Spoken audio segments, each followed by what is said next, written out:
On the evening of August 17, 1847, the dining room of the Whitmore plantation in Adams County, Mississippi, glowed with candlelight. Wax dripped down silver sconces, casting shadows against the paneled walls, while the mistress of the estate, Eleanor Whitmore, presided over supper with her usual air of superiority. The table was heavy with roasted pork, corn pudding, and a decanter of Burgundy imported from New Orleans. Servants moved silently around the room, refilling glasses, carrying trays, eyes lowered in forced obedience. Guests later claimed it was a night like any other, filled with polite chatter and the creak of cutlery against porcelain. But before the candles burned halfway down, Eleanor clutched her throat, her face flushed scarlet, and she collapsed onto the table, sending her goblet tumbling and staining the lace cloth with deep red wine. According to the Adams County Coroner's Ledger of 1847, the entry for Eleanor Whitmore is chillingly sparse. Sudden fever, 'cause uncertain. No further notes. No testimony. No explanation. Yet in the oral traditions passed among the descendants of the enslaved, the story survives with sharper edges. They do not speak of fever. They whisper instead of powders mixed into stews, of herbs gathered at midnight near the banks of the Mississippi River, of prayers muttered not to the Christian God of the Whitmores, but to older spirits carried across the Atlantic in chains. They whisper of a woman known only as Dinah, a midwife, a healer, a conjurer, who had endured years of silence until, on that night, she chose to act.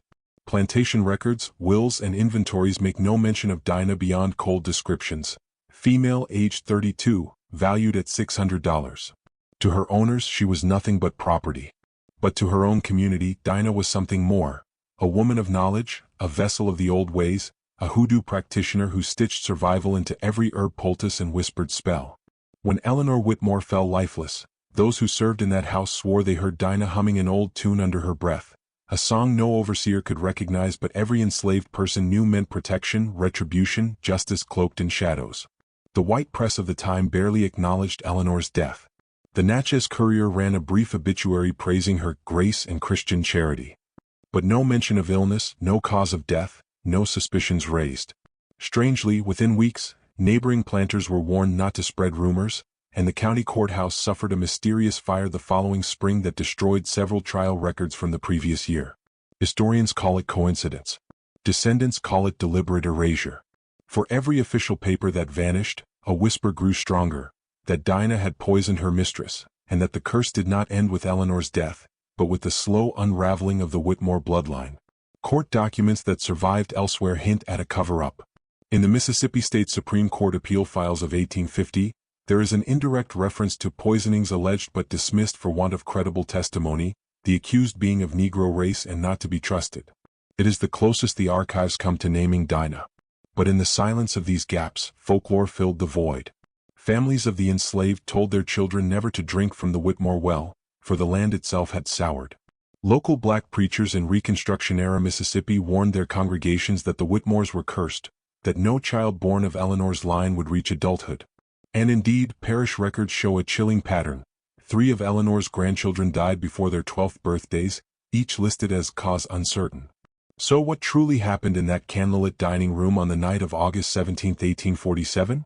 Was Eleanor's collapse the random strike of disease, as the coroner claimed?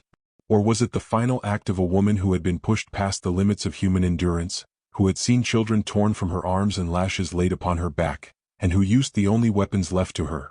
Herbs, roots, spirits, and silence? The story of Dinah cannot be found in textbooks. It lingers instead in the margins of probate records, in the scorch marks of courthouse fires, in the broken lines of oral memory passed from grandmother to granddaughter. It is a story that the powerful tried to bury, but that rises again each time we ask the forbidden question. What if the enslaved fought back in ways that left no armies or monuments, only whispers and bloodlines undone? This is not just the tale of a poisoning. It is the tale of a world built on chains, of cruelty written in ledgers, and of one woman who bent that world, if only for a moment, into silence. And so I ask you, as the candles burn low on this first night of our journey through the archives, if you have ever heard whispers of the Whitmore family, if your grandmother told you a story about a night never spoken of again, write it below. And subscribe, because every comment brings another erased record back to life. To understand the night when Eleanor Whitmore collapsed, we must first step back and see the world that surrounded her, a world of manicured fields and painted facades that concealed brutality so complete it seeped into the very soil. The Whitmore plantation lay along the Mississippi River, its boundaries marked by rows of oak trees whose branches curved like skeletal arms over the carriage path. In probate records from 1842 Adams County, the estate was valued at more than $75,000, not merely in land and buildings but in human property. The ledger lists 83 enslaved souls, their names reduced to boy, girl, or wench, followed by ages and appraised worth. A strong man of 20 might be noted at $900, a woman with children often less, as if her motherhood devalued her labor. The wealth of the Whitmores came not from their refinement, as later obituaries would claim, but from cotton. In the years between 1835 and 1850, Mississippi was the beating heart of the Cotton Kingdom, and plantations like Whitmore's operated like machines of extraction, driving enslaved laborers from sunrise until stars pierced the night.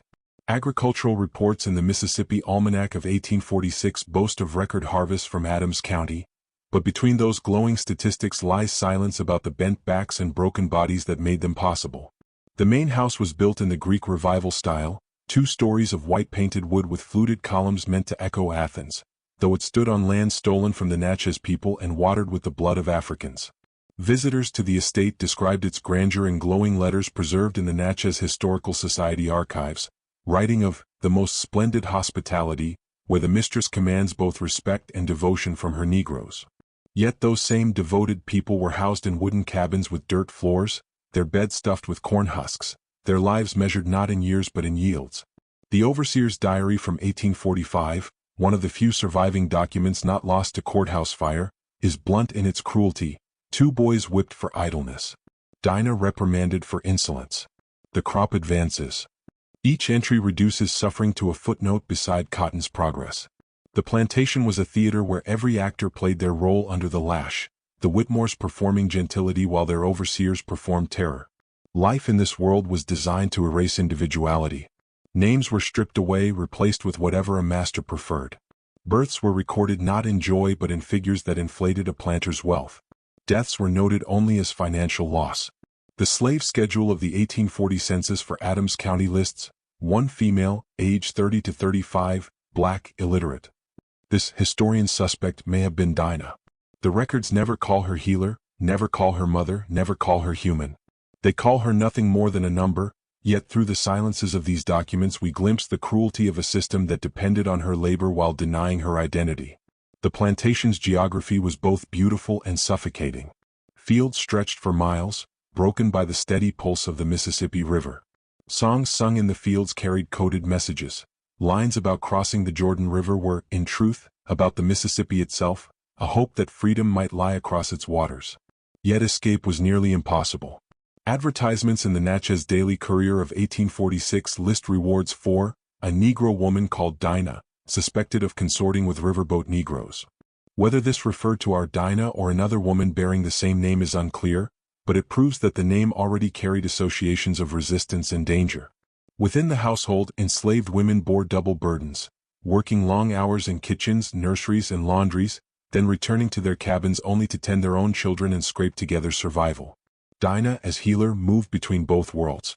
She was called upon to deliver the Whitmore's children, to mix remedies when Eleanor's husband took ill, to soothe toothaches or stomach fevers. Yet those same hands were also turned to the care of her own people, treating lash wounds, birthing children in secrecy, and whispering prayers that the spirits of Africa would not abandon them. In this dual role lay both her power and her peril. Plantation life was sustained by silence, a silence enforced by whips, by laws that forbade literacy, by patrols that hunted runaways. And yet beneath that silence pulsed a current of memory too deep to be erased. Hoodoo and conjure, the mixing of African spiritual practices with fragments of Christianity, thrived in hidden corners. Masters dismissed it as superstition, overseers mocked it in their diaries, but for the enslaved it was a weapon, a means of reclaiming control in a world that denied them everything. The Whitmore plantation then was not merely a backdrop. It was the crucible that forged Dinah's choices. The endless rows of cotton, the crack of the overseer's whip, the silvered facade of the main house, all were threads in a tapestry of oppression that left only narrow paths for survival. Some chose silence. Some chose escape. And some, like Dinah, chose another way, weaving together plants, powders, and prayers into a dangerous form of resistance. When we walk the grounds today, there is little left of the cabins, only foundations swallowed by earth, but the silence is deafening. The soil itself carries memory, though no plaques or tours speak of the names once written in ledgers. To step into this world is to feel the weight of a system designed to erase, and to understand why, in 1847, a woman like Dinah might decide to strike back. Because within the Whitmore plantation, chains were not just metal. They were woven into the rhythm of days, into the soil, into the very air. And when chains are this tight, the smallest crack, a handful of herbs, a whispered prayer, can become a weapon that unravels the entire order. If you want to know who Dinah truly was, you cannot look to the portraits hanging in grand parlors, nor to the marble headstones that bear the Whitmore name. Her story, like the stories of so many enslaved, exists only in fragments, in ledgers, in bills of sale, in probate inventories where human lives were reduced to ink marks beside dollar amounts. It is here, in the cold arithmetic of property, that we glimpse the outlines of a family erased.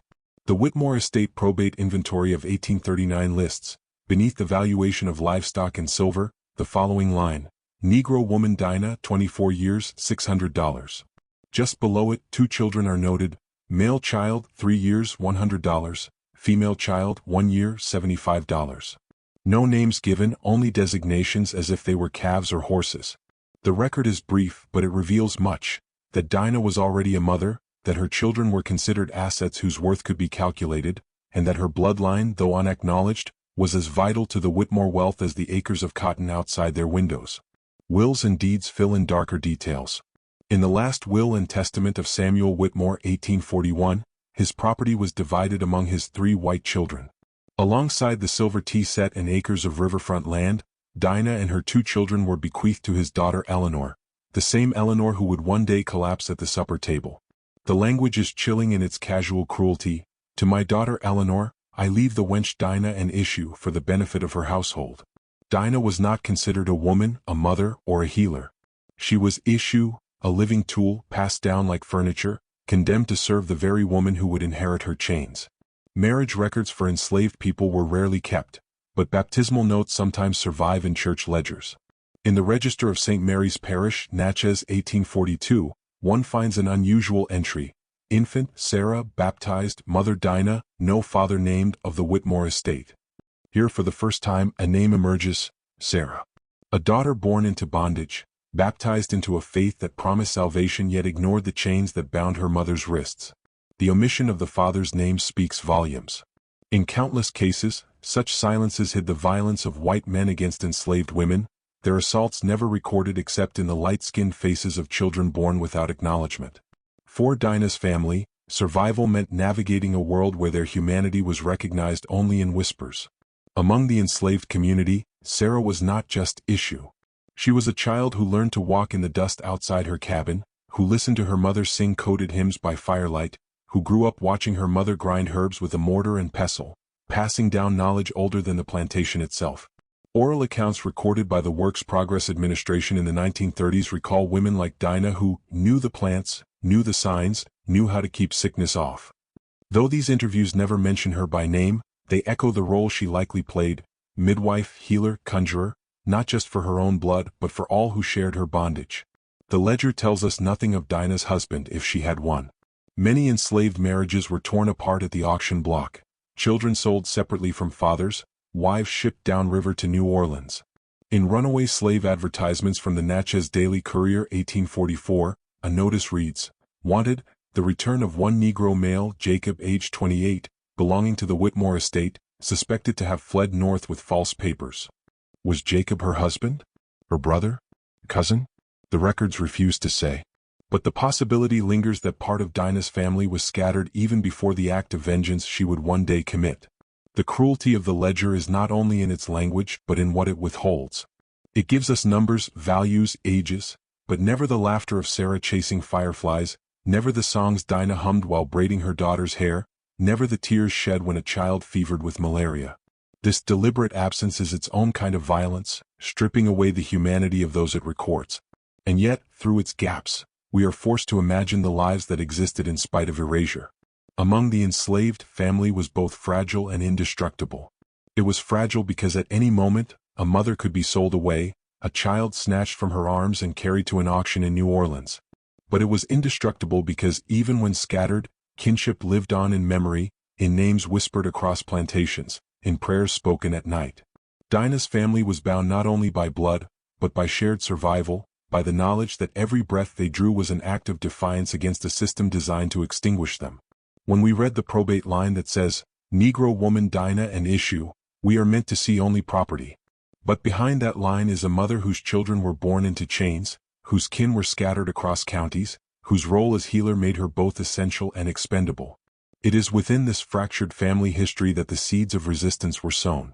For when you are denied the right to name your child, when your motherhood is reduced to property, when the only record of your existence is a figure beside a dollar sign, vengeance, when it comes, is not simply an act of violence. It is an act of remembrance. And so, in the silence of the ledger, we hear something else, a heartbeat, faint but insistent. The sound of lives reduced to ink but refusing to vanish. The sound of a family that, though buried in archives and forgotten by history, still calls out across the centuries. The rhythm of life on the Whitmore plantation was not measured in hours or seasons, but in commands barked by overseers and the crack of whips slicing the humid Mississippi air.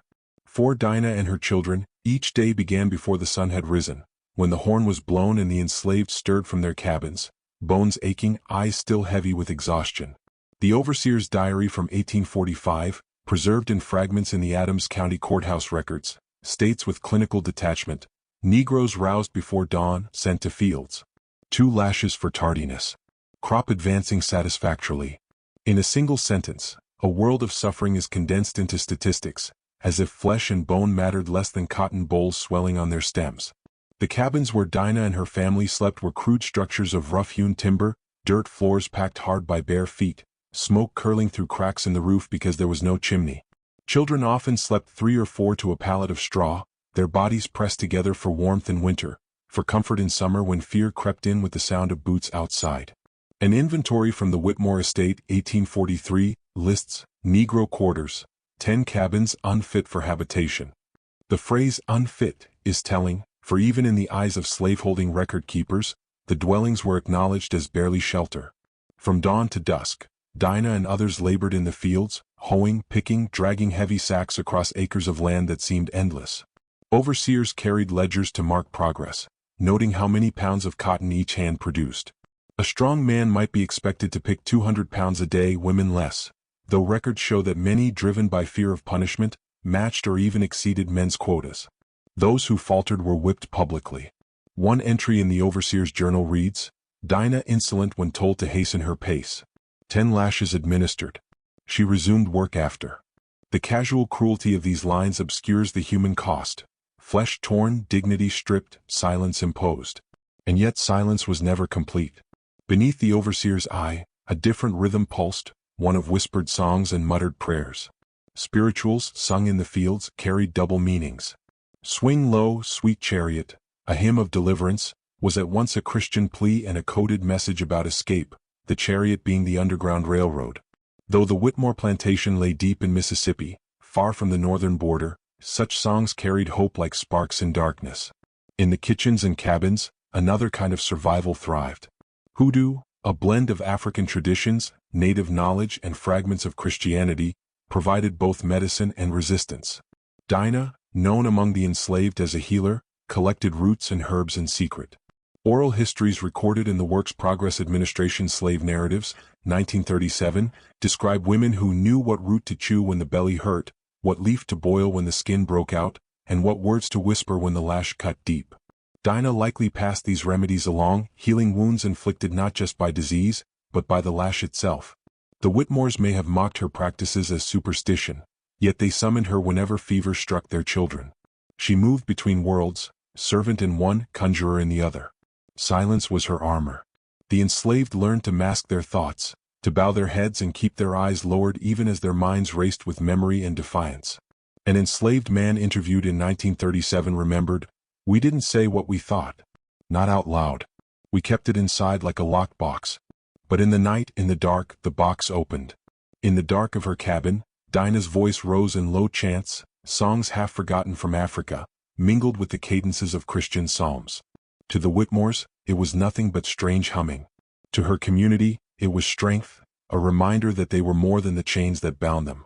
The price of silence was high. Those who spoke too boldly risked the fate recorded in an 1846 runaway advertisement, One Negro boy hanged for insolence to serve as warning. Such notices were not only announcements but threats, meant to hang over the heads of the enslaved like a noose. Dinah would have seen these punishments, perhaps even been forced to watch as others were broken.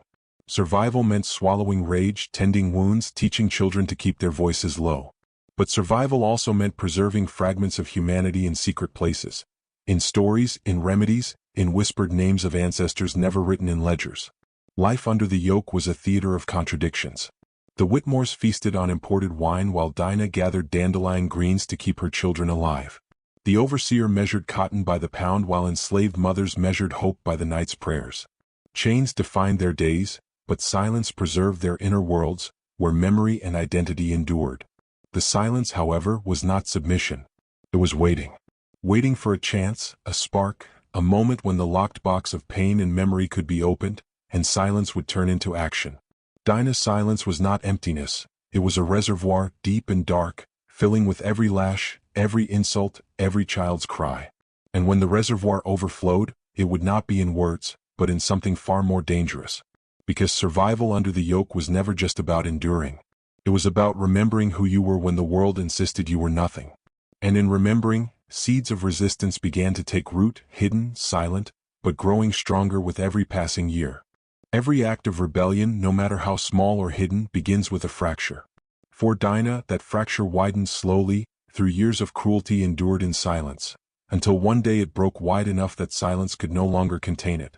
The Whitmore plantation had always been a place of discipline enforced with terror, but in the mid-1840s, records begin to show a pattern of unusual severity. Overseer's notes preserved in the Adams County Agricultural Journal 1846 contain an entry that reads, "Negro wench Dinah chastised for disobedience in kitchen. Refused to serve mistress's table without complaint." A single sentence that reveals a storm beneath the surface. It was not only backbreaking labor that weighed upon her. For enslaved women, the cruelty often reached into the most intimate spaces. Testimonies recorded decades later in the Works Progress Administration slave narratives describe women made to serve in the fields by day and in the master's chambers by night. Though the records are silent on Dinah's specific suffering, the silence itself speaks volumes. Her children, named in parish baptismal notes but with no father listed, suggest that violence visited her as it did so many others, assaults buried beneath the language of ownership. It is in these gaps, these silences, that the breaking point begins to take shape. Folklore preserved in black families of Adams County offers sharper edges where archives fade. A whispered tale passed into the 20th century claimed that Eleanor Whitmore herself once struck Dinah across the face with a riding crop after a meal was served cold. An act of humiliation, repeated and remembered, that left a scar not on the flesh, but on the memory of everyone who witnessed it. Another oral account, retold in the 1930s, spoke of a woman who lost her child because the mistress said she was too slow to fetch water. Whether these fragments directly describe Dinah or other women like her, they illustrate the cruelty of a system where daily indignities could harden into unbearable grief. The breaking point was not always a single lash or insult. Sometimes it was the theft of love itself. The Natchez Daily Courier, March 1846, published an advertisement for a runaway.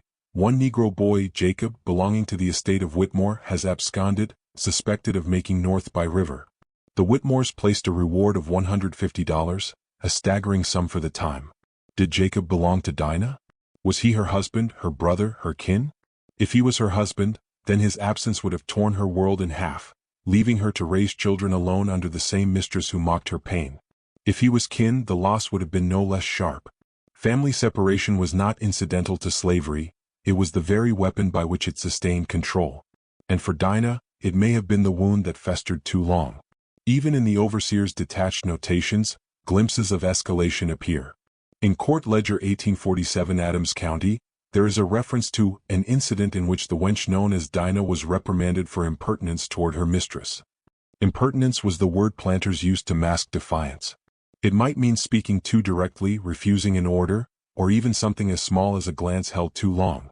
But within such defiance lay a spark, the refusal to bow completely, the refusal to let one's spirit be broken. By 1847, that spark was fanned into flame. Parish death records show that one of Dinah's children, Sarah, died at the age of 6. The cause of death is listed as fever. Yet oral traditions passed through African American families of Adams County insist the child died of neglect, denied medicine when the Whitmore children received care. To lose a child under chains was to lose more than love. It was to lose the only anchor that tethered life to hope. The grief of such a loss cannot be measured by ink in ledgers, but it can be heard in the silence that followed. For Dinah, the breaking point was not only grief but also knowledge. She had long carried the skills of a healer, passed down from women before her. Knowledge of roots, herbs, and powders that could cure but also kill. The same mortar and pestle that ground remedies for coughs could grind seeds into poison. The same chance that welcomed a newborn into the world could call down vengeance upon the cruel. With her daughter's death, with her husband gone or sold, with scars fresh from punishment, the tools she once used for survival began to shift in purpose. They became weapons. And so the fracture widened into resolve. To the Whitmores, Dinah remained silent, compliant, moving through her duties with bowed head. But within her silence grew a plan that would not be written in any ledger or diary. Her act would not be rebellion in the open like Nat Turner's, nor escape into the night like Jacob's. It would be rebellion hidden in plain sight, rebellion carried in the very food Eleanor Whitmore consumed, rebellion disguised as service until the moment it became death. History does not record the precise day her resolve hardened into action, but it does record the night it was unleashed. And in that space between decision and deed lies the essence of the breaking point, a place where survival ends and vengeance begins. Because no system of chains, no matter how tight, can contain the moment when grief and rage fuse into a single act. For Dinah, that act would not only end one life but unravel a bloodline, leaving whispers of curses that outlasted the plantation itself. On the evening of August 17, 1847, the Whitmore house glowed with a deceptive calm. The dining room was dressed in refinement, candles flickering in brass holders, silverware polished until it gleamed, platters laden with roasted pork and corn pudding. To the guests, a neighboring planter and his wife, perhaps a visiting cousin from Natchez, it was an evening like any other, one more performance of Southern gentility. But for Dinah, who moved silently between the kitchen and the table, it was the night her silence would give way to action. The details of that supper have been reconstructed from fragments. A coroner's ledger that records Eleanor Whitmore's death as sudden fever, 'cause uncertain, oral accounts that speak of powders mixed into stews, and a trial note half burned in the courthouse fire of 1848. From these shards emerges a picture, one as fragile as it is haunting. Dinah had prepared the food as always, her hands steady as she ladled stew into bowls, her voice low as she hummed a tune the overseer could not recognize. To the Whitmores, it was just the sound of a servant at work. To the enslaved in the kitchen, it was something else, a conjure's song, a prayer to spirits older than the plantation. According to a fragment cited in the Adams County Trial Ledger 1847, a witness testified, the wench Dinah was seen stirring powders into the mistress's dish before it was served. She claimed it was herbs for the digestion. The record breaks off, the ink blurred by fire and time. Yet the accusation lingers, pointing to the moment when healer became executioner. Whether the powders were crushed seeds of jimsonweed, ground roots of aconite, or mixtures known only to her, no one can say. Hoodoo practice often blurred the line between medicine and poison, and Dinah knew both arts well. When Eleanor raised the spoon to her lips, the room held its breath without knowing why. Guests continued their chatter, but the enslaved who watched from the kitchen doorway would later recall a stillness, as if the air itself thickened. Eleanor's face flushed, her hand trembled, and then, with a sudden gasp, she clutched her throat and collapsed forward. The decanter of burgundy tipped, spilling dark red wine across the lace tablecloth like a spreading wound. Panic erupted, guests rising from their chairs, servants rushing forward, the overseer shouting for order. But no order could be restored. According to the coroner's report of 1847, the cause was recorded as fever, sudden. Yet witnesses whispered of foam at the mouth, of Eleanor's eyes rolling back, of convulsions that shook her body until she lay still. The coroner's pen may have chosen silence, but the memory of those present carried a darker truth. One guest later wrote in a private letter, now preserved in the Natchez Historical Society collection, the mistress fell stricken, her face contorted, while the Negro woman looked on with an expression I cannot forget, neither sorrow nor fear, but something resolute. The power of the act lay not only in Eleanor's death, but in its symbolism. Food had always been the most intimate exchange between enslaved and enslaver. The hands that cooked, that served, that poured, those hands held the possibility of resistance as surely as they held ladles. By slipping vengeance into the very meal Eleanor consumed, Dinah turned service into rebellion, nourishment into poison, obedience into defiance.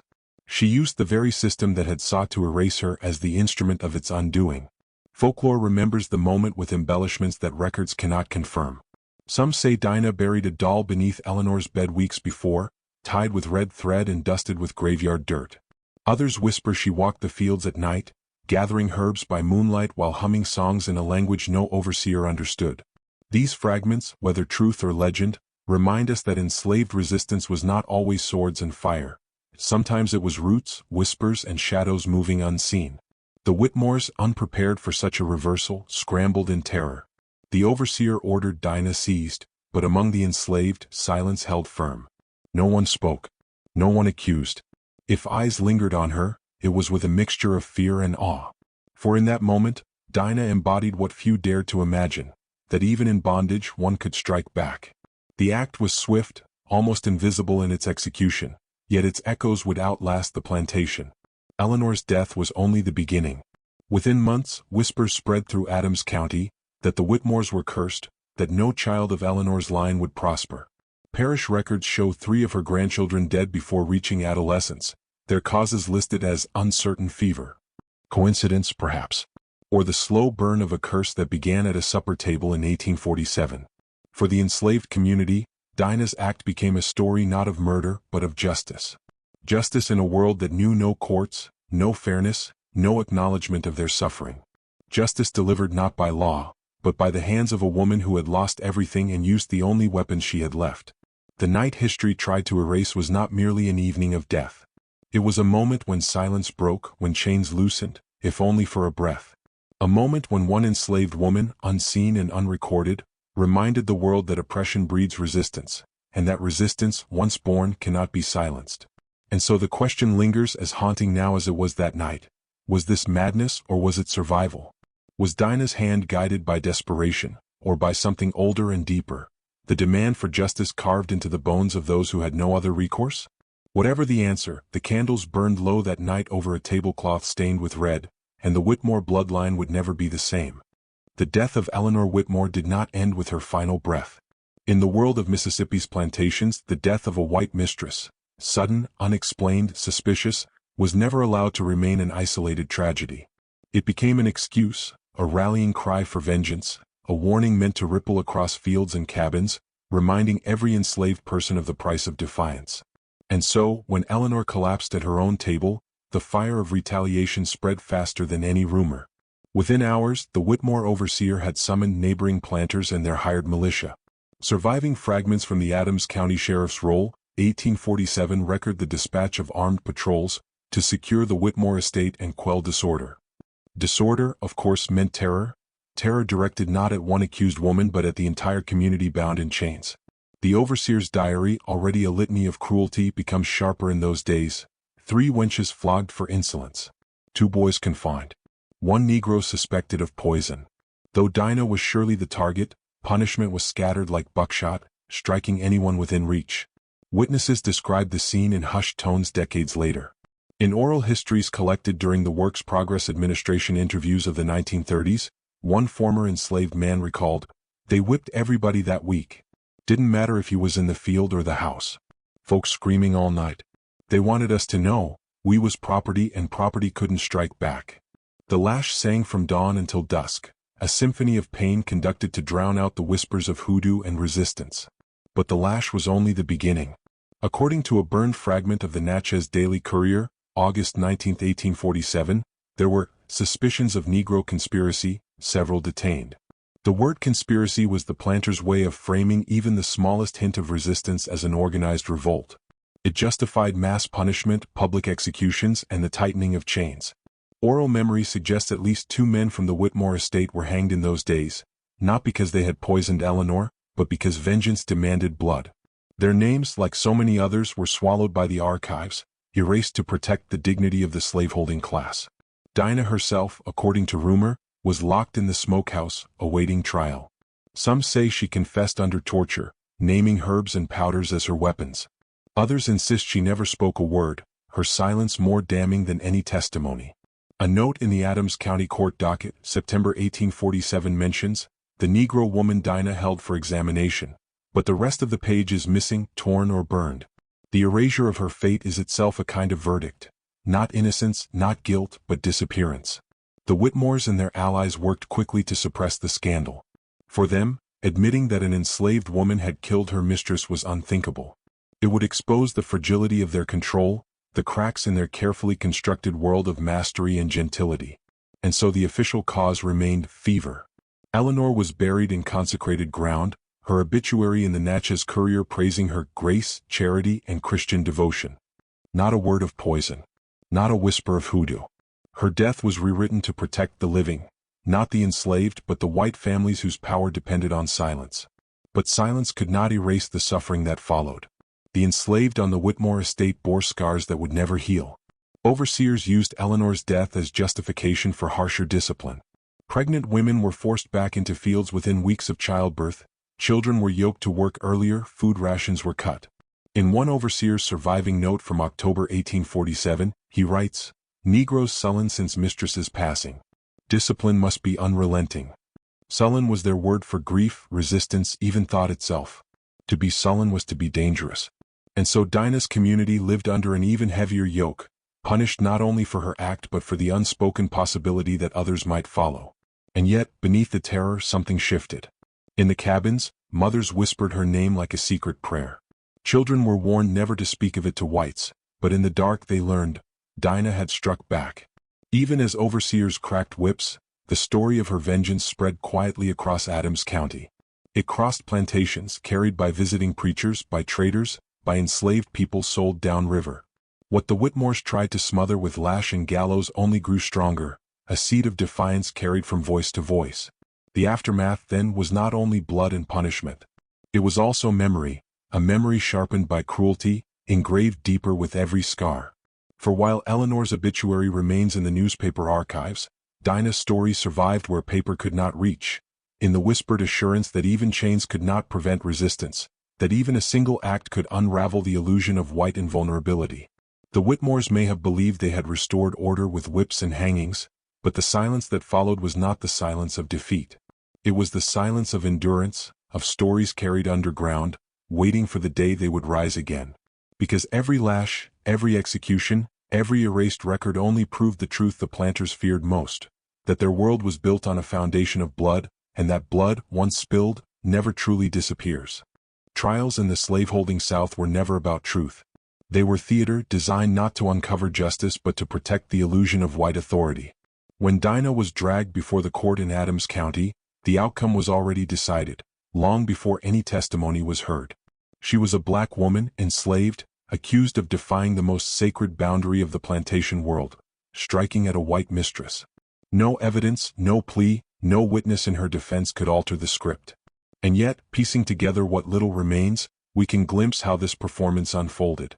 The Adams County Court docket, September 1847, holds a half-charred entry, "Case of Dinah, female slave, property of Mrs. Whitmore.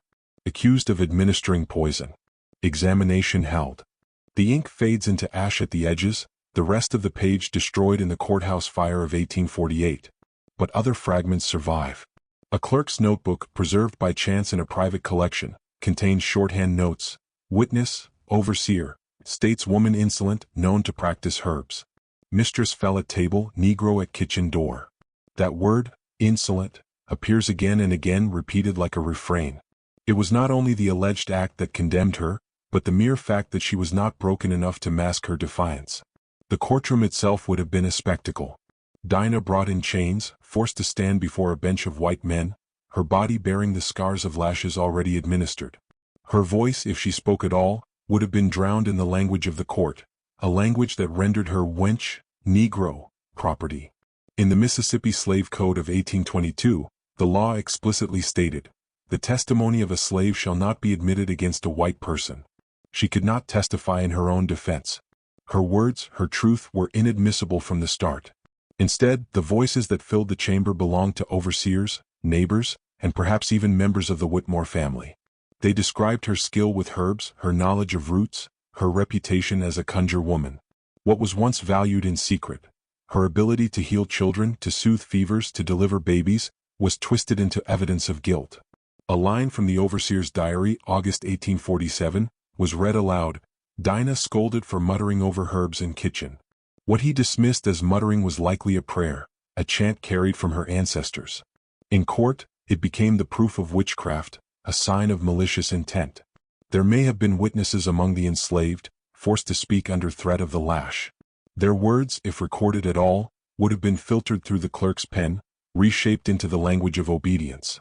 One burned deposition fragment reads, "Negro girl states Dinah did prepare mistress's dish with added substance."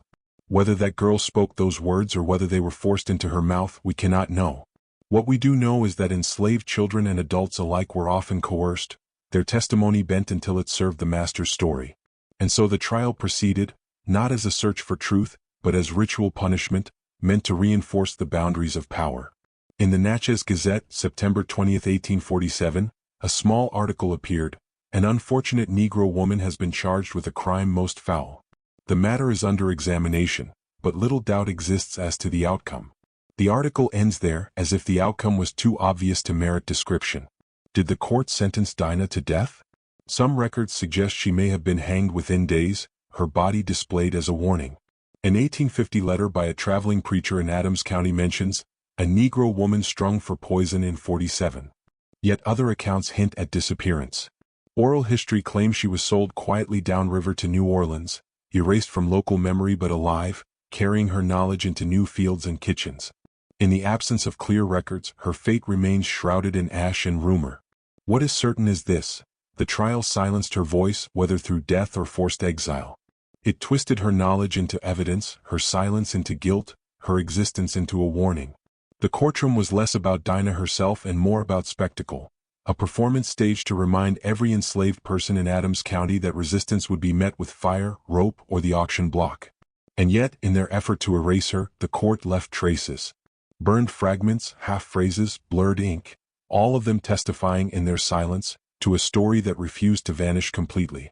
For every word struck from the record, another whispered in cabins, in songs, in families who remembered not the official verdict, but the defiance that brought Eleanor Whitmore to the ground. The trial then was not the end.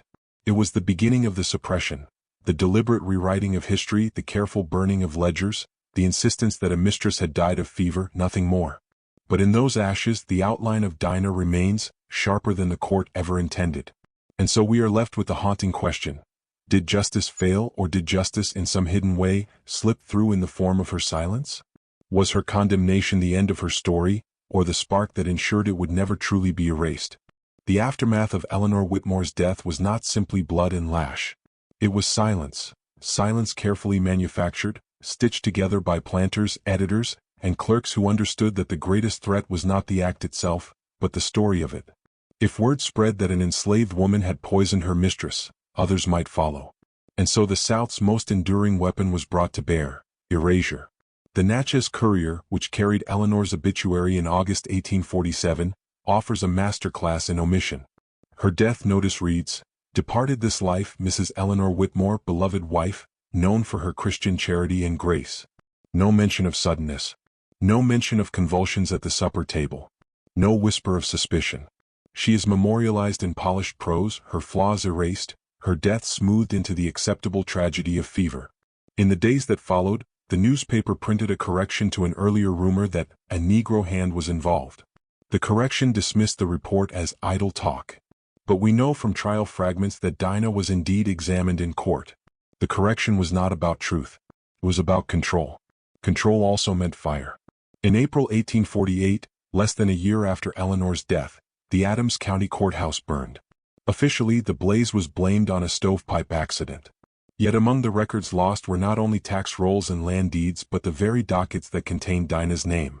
Historians note that the fire destroyed an unusual concentration of cases involving enslaved resistance, poisonings, runaways, conspiracies. Coincidence, perhaps. But in the South, courthouse fires often broke out when memory became too dangerous. What better way to erase a story than to consign it to ash? Private ledgers, too, were rewritten.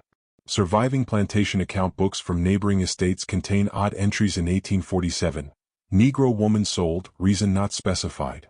Some scholars believe this may have been Dinah herself, smuggled quietly downriver to New Orleans, her presence too dangerous to remain in Mississippi. But on the Whitmore estate, she disappears entirely. The 1850 slave schedule lists Eleanor's widower and his property, but Dinah's name, once recorded in earlier inventories, is gone. Did she die? Was she sold? The records refuse to say. Erasure becomes its own verdict. The suppression extended even to death records. Parish registers note Eleanor's burial in consecrated ground, but Dinah's fate is absent. Enslaved burials were rarely recorded, but when someone was executed, there was often a notation. None exists. Instead, silence swallows her, a silence that speaks louder than ink. Why erase her? Because Dinah represented the terror planters could not name aloud. The enslaved were not passive. They watched, they remembered, they resisted. To admit that a woman in chains had brought down a mistress was to admit vulnerability, to fracture the myth of control. And so, rather than preserve the truth, the Whitmores and their allies chose to bury it. And yet, suppression has its own flaws. Erasure rarely erases completely. It leaves edges, blurred ink, burned corners, contradictions between official record and whispered story. In those edges, the truth lingers. A traveler's letter from 1849, found in the Natchez Historical Society archives, notes casually, "Some speak still of the poisoning at Whitmore's place, though one is cautioned not to repeat it. They say her bloodline is touched." A single sentence, buried in correspondence, preserves more honesty than any ledger. Among the enslaved, the suppression failed entirely. Oral history did what newspapers refused. Families told the story in whispers around fires, warning their children, "Never forget Dinah, never trust the table of the master." WPA interviews nearly a century later recorded fragments. "She put roots in the stew. The lady fall dead." They tried to burn the papers, but the story lived. Suppression in ink only fueled preservation in memory.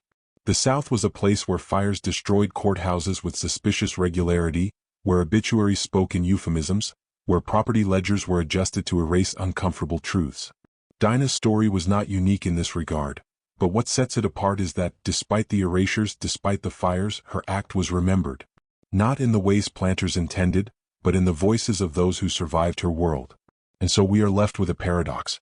Officially, Eleanor Whitmore died of fever, her legacy preserved in glowing tributes. Officially, Dinah ceases to exist after 1847. But unofficially, in letters, in rumors, in folklore, the truth persisted. The suppression was not complete. It never could be. Because the act itself had been too shocking, too symbolic. Once a chain is broken, no matter how carefully hidden, the sound of its shattering echoes on. The Whitmores may have thought they buried Dinah in silence, but the silence they created was louder than they knew. It is the silence of missing pages, burned records, erased names. A silence that demands to be questioned. And so we ask, how many other stories were burned in courthouse fires, smoothed into fever in obituaries, vanished from ledgers? How many other Dinahs lie hidden in ash and ink? The Whitmores believed they had silenced Dinah when they consigned her to ash and omission. The courthouse fire, the rewritten obituaries, the vanished ledgers. All of it was meant to bury her act beneath the weight of forgetfulness. Yet history does not vanish so easily. Among the enslaved, memory flowed not through ink but through voices. Around cabin fires, in whispered prayers, in songs sung low enough that overseers could not hear, Dinah's story lived. It lived because the people who bore the scars of bondage understood that to remember was itself an act of resistance. One WPA interview collected in the 1930s from a woman named Louisa Green, who had grown up on a plantation not far from the Whitmores, recalled a chilling phrase. "My mammy told me, don't eat at the white folks' table. They food can kill, but so can ours." Though Louisa never named Dinah, the warning echoes her legend. Food, once the symbol of obedience, had been transformed into a weapon, and that memory, passed down through generations, bore Dinah's imprint even if her name was erased. Folklore gave her powers greater than any ledger could admit. Some said she buried a doll beneath Eleanor's bed, tied with red thread and dusted with graveyard dirt, and that every night the mistress wasted away a little more until she collapsed at the table. Others whispered that Dinah called on spirits of the river, mixing Mississippi water with herbs so that Eleanor's blood would turn against her. Whether literal or symbolic, these tales reveal the deep belief that Dinah's act was not only physical but spiritual, a curse laid upon a bloodline that would unravel long after her own life was extinguished. And the unraveling was noticed. Parish death registers from the 1850s record 3 of Eleanor's grandchildren dead before their 12th birthdays, each listed as fever, uncertain. Folklore seized on these coincidences, weaving them into prophecy. "The Whitmores is cursed," people whispered in Adams County. their line won't never grow tall. By the turn of the century, local black families told their children that the Whitmore's downfall began the night Dinah stirred powders into a dish. The curse was not just on Eleanor, it was on her descendants, her legacy, her name. Songs preserve the memory too. Though no lyrics survive intact, references in WPA interviews speak of a conjure song about a woman who dropped a mistress. These songs were never sung in front of whites. They were for the community alone, coded reminders that the powerless could strike back. To sing Dinah's name was dangerous, so they disguised her in metaphors: the cook who fed justice, the woman who made the mistress sleep. In these refrains, she lived as both healer and avenger, a figure who blurred the line between folklore and history. Even white families could not fully escape the whispers. Letters from visiting Northerners in the 1850s note strange reluctance among servants to enter the Whitmore kitchen, as if the space itself were haunted. One traveler described a local superstition, that the Whitmore well was poisoned, that its water carried sickness. These beliefs, though dismissed by planters as nonsense, reveal how Dinah's act rippled beyond her own community, shaping the very landscape with fear and memory. By the Reconstruction era, when freed people began building their own churches and schools, Dinah's story shifted into something more than warning. It became inspiration. Preachers invoked her not by name but in parables: a woman who made Pharaoh's house fall with her own hands, a servant who turned the master's bread into a curse. These sermons, echoing biblical resistance, gave dignity to her act. No longer was she just a whisper in the dark, she was a figure woven into the fabric of survival, proof that resistance could outlive chains. Folklore, unlike ledgers, does not care for precision.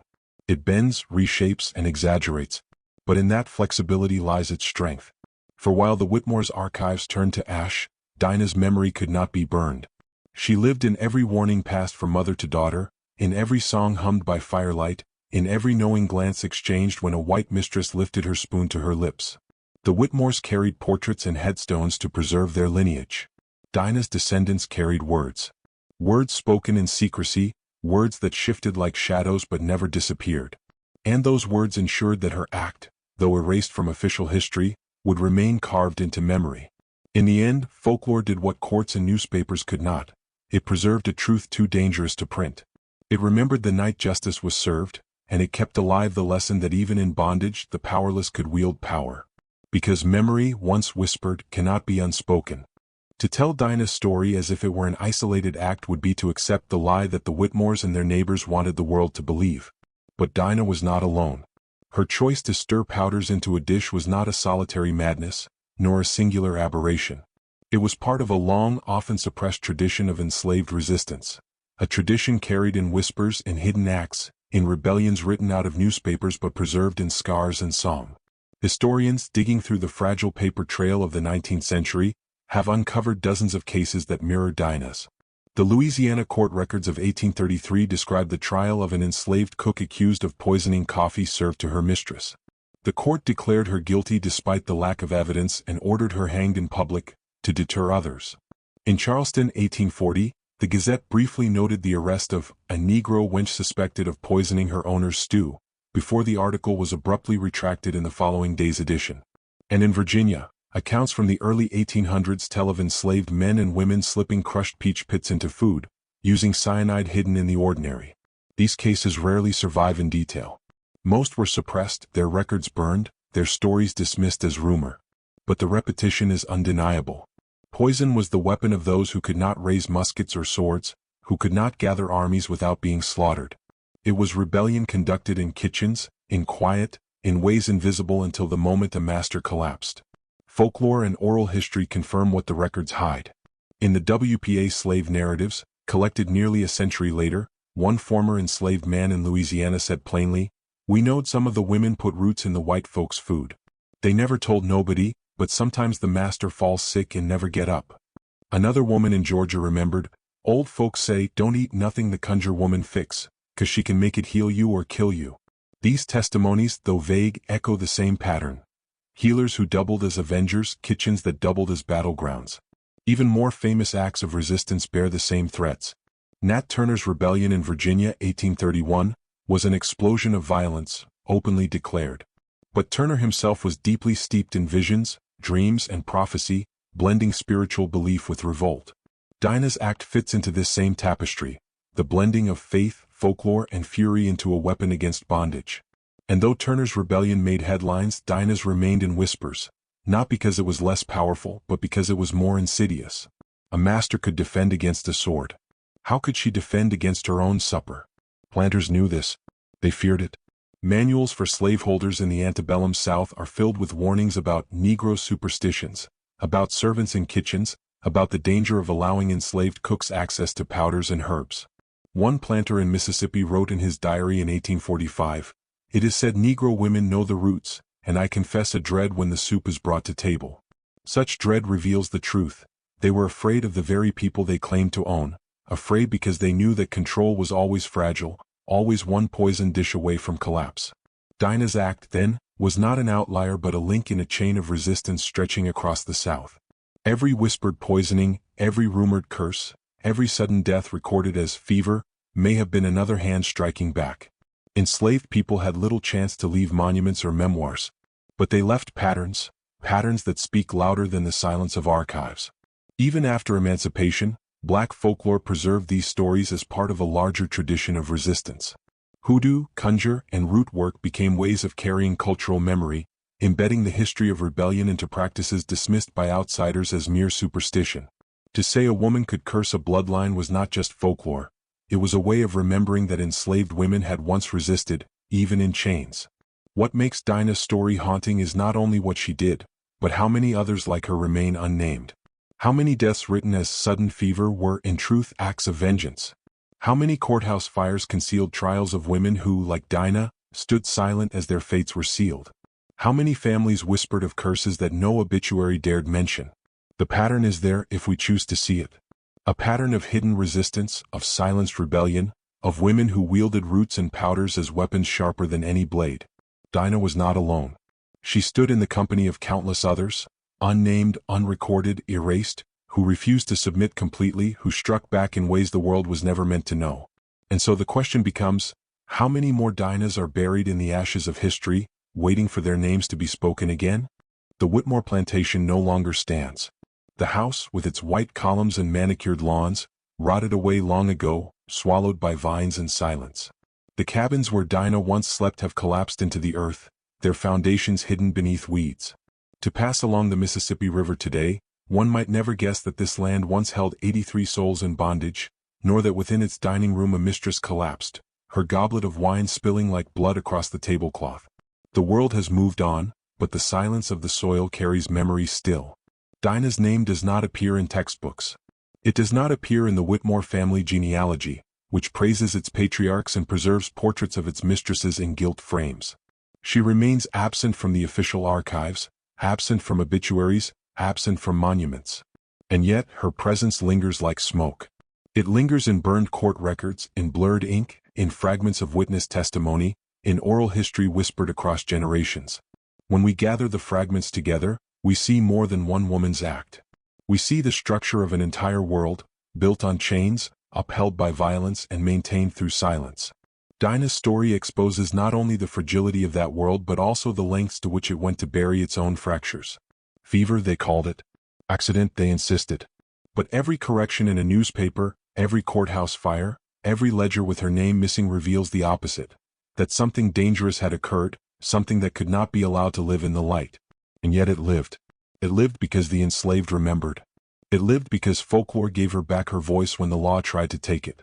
It lived because the very people who were meant to forget carried her story like a seed, planting it in each new generation. For them, Dinah was not erased. She was proof. Proof that no matter how total the system of slavery claimed to be, cracks always formed. Proof that even within bondage there was resistance. Proof that justice, though fleeting, could slip through the cracks in a single poisoned dish. Her act was not madness. It was not senseless violence. It was a message carved in blood.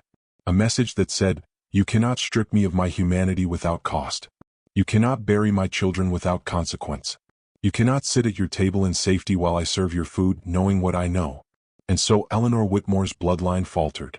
Whether by curse, coincidence, or divine retribution, her descendants dwindled. Parish records show 3 dead before adolescence. Letters from neighbors spoke of misfortune in the family. Even today, the Whitmore name has faded, remembered only in archives, while Dinah's story, though fragmented, half erased, endures in whispers. What does it mean that her memory survived while her name was struck from ledgers? It means that memory is stronger than fire. It means that the voices of the oppressed, though forced into silence, will rise again when we listen for them. It means that every erasure leaves behind a ghost, and those ghosts will not rest until their stories are told. Dinah was buried but not gone. She exists in the silence of archives, in the gaps of records, in the tremble of folklore that refuses to die. To speak her story now is to undo, in part, the work of suppression. It is to name what was meant to remain unnamed. It is to say that history does not belong only to those who wrote it in ink, but also to those who carried it in whispers. And so we end where we began, at a supper table lit by candles, a goblet of wine spilling red across white lace. A moment dismissed as fever, but remembered as justice. A moment erased in court records, but preserved in song. A moment buried but never gone. If your family ever carried a whisper like this, if your grandmother warned you of a night never spoken of again, if you've seen a name scratched out of an old Bible, if you've heard stories of a curse that clung to a bloodline, write it below. And subscribe, because every voice brings another erased story back into the light, and every memory we recover weakens the silence that history tried to impose.